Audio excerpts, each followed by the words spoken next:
Hello, welcome to day 12. I can't believe we're at the end of our 12 cards of Christmas series. I've really enjoyed doing these.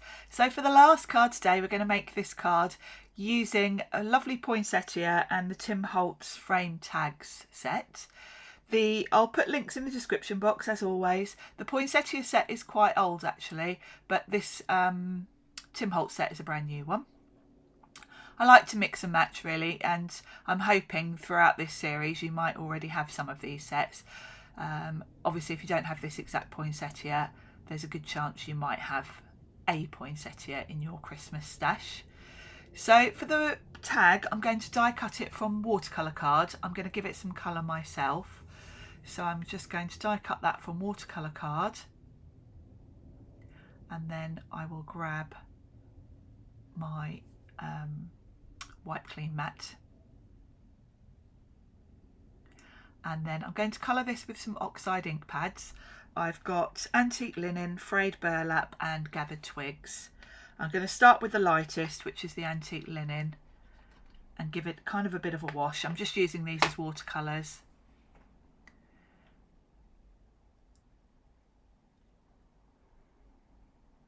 Just getting the colour on, and then the last one is the Gathered Twigs, I think. Yeah.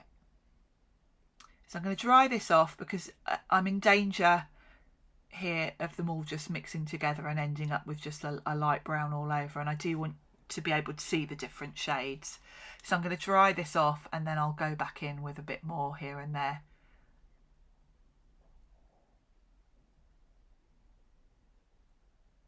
And I'm going to go around the edges with the darker brown.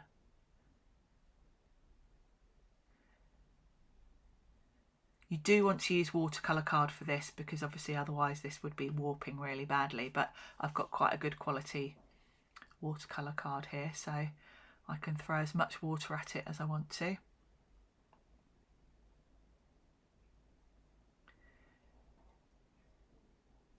So that's the first layer, and that's a nice messy background for my poinsettia to go on. So the next thing I'm going to grab for my tag is these Tim Holtz tags have got a kind of border around the edge, like an embossed detail. So I've grabbed some of my luster waxes. These are the Sizzix luster wax. I've got the rose gold and the gold here. And I'm going to use both to go around the edge and highlight that embossed detail around the edge.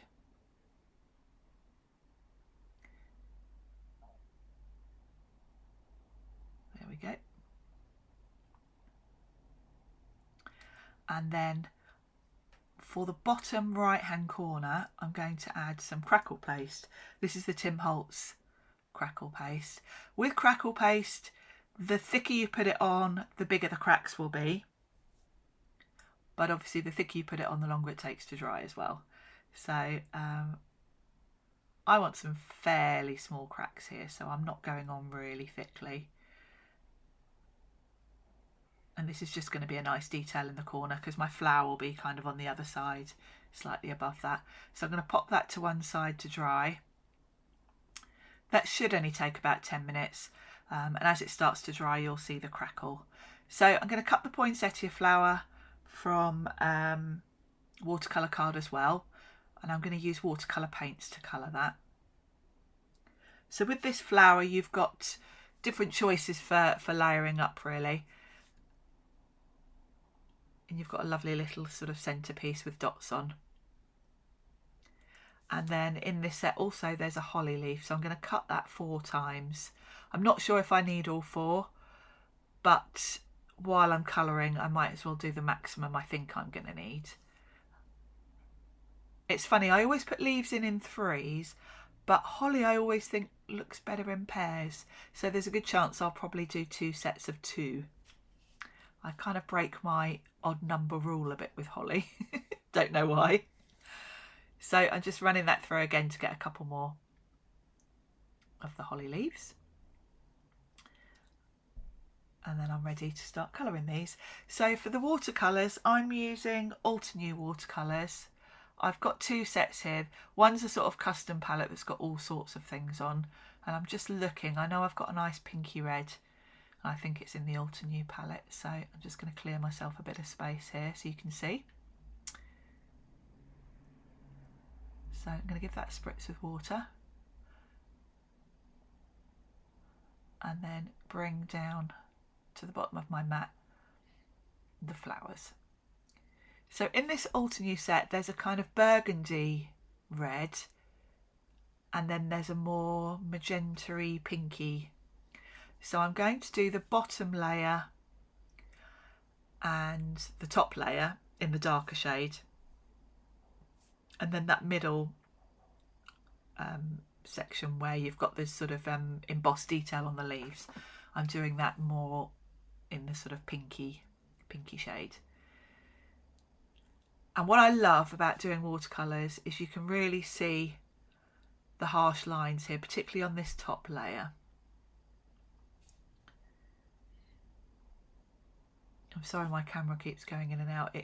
When I'm using the heat tool, because I'm sort of nearer the camera with the top of the gun, it keeps trying to refocus. So there we go. So I'm happy with those. And they've got that real loose watercolour look to them, which is what I was aiming for. And then the centrepiece I'm going to do, I'll just poke the little pieces out, and then I'm going to do this one kind of yellow or an orange. So I'm going in with the yellow, and I've got far too much water here. And I'm trying to make the yellow a bit more of an orange shade, and I've just gone way too heavy with the water. That'll take me forever to dry, so I'm just going to dab that off with a kitchen towel and start again with a bit less water on my brush. So I'm just mixing. I'm kind of mixing straight on the die cut. Really, I'm doing a bit of orange and a bit of yellow.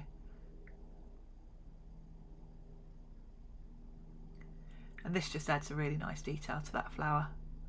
So that's dry. And then the last thing to colour is the holly leaves.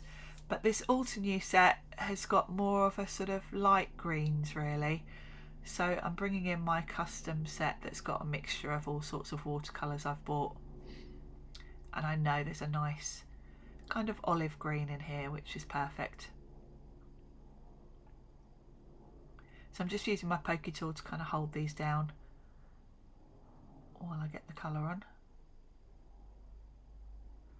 and then I'll give them a dry. You can see I'm chasing them around a bit. I'm not very successfully holding these down with my pokey tool.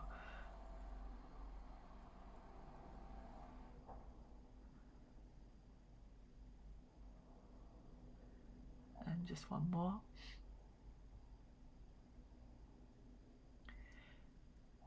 And I feel these still look a bit light, so I'm going to go in with just a damp brush rather than have too much water. Just darken those up a little bit.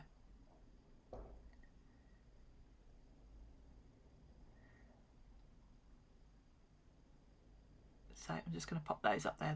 They're almost dry, so they won't take long.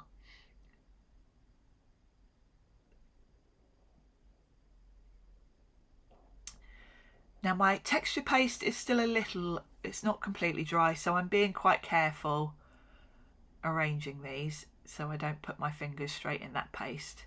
So I'm putting the bottom layer down with a foam pad.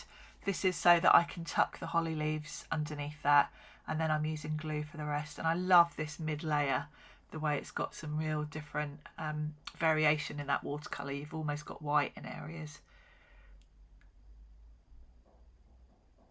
And then this little centrepiece,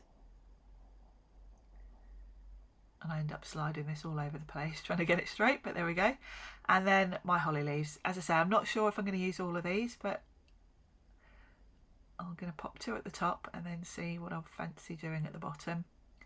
And I kind of want to make sure that crackle paste is nice and visible, so I'm going to pop them to this side, and then yeah, I think I will go in with all four. Perfect. So I'm happy with that. And as a last touch to this, I'm going to grab my gold watercolours. I'm just going to put some splatters on with this. This is the Gansai Tambi.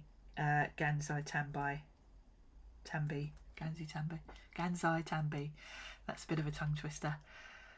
And I'm just going to add some splatters of gold over the flower.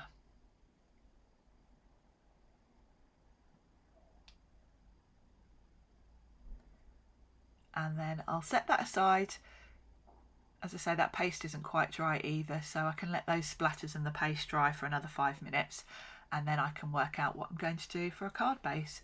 Before I do that, there's a little sort of reinforcer part for this tag, so I'm going to pop that on. I've got a nice mocha coloured cardstock here that I thought would look nice at the top. You get 2 on here, so if you are using it as a tag, you would put one at the front and one at the back, but obviously you're not going to see the back of this, so I only need to put one on the front. So I'll just pop that on. And it's a little bit wonky, so I'm just going to carefully adjust that. I'm not making my life easy by doing all of this while the paste is still wet, but anyway. So while that tag's drying, I'm going to make a card blank. So I've got a card base from Craft Card, and I've grabbed some of the Studio Light Essentials card. This pack is called Earth Tones, and I'm just going with a slightly lighter sort of beige that's going to go nicely with that craft card, and stamp my sentiment on there. The sentiment set I've got is a Sizzix set called Festive Sentiments. Again, I'll link all these products in the description box if you are interested. So I'm going to stamp that to the side of the tag, and I'm just leaving the tag there so I kind of get an idea of placement. That's going to look lovely. Before I stick that down though, I think it looks a little too neat, so I'm going to grab a paper distresser and just go around the edges of this piece to scuff the edges up a bit. It just looked a bit flat.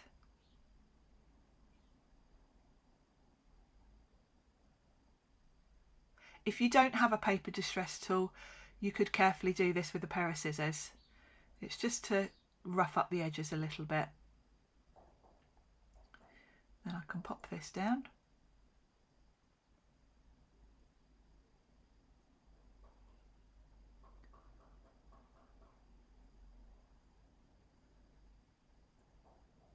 I've got pieces everywhere. So yeah, it just gives it a little bit more sort of a distressed look. And the final thing I want to add is some baker's twine just to the top of that tag. I always think tags look a bit funny if you don't put something through the tag. So I've got some nice grey and white twine here. So I'll leave that long for a second and then trim that down once I've popped this on. So I'm using foam tape here.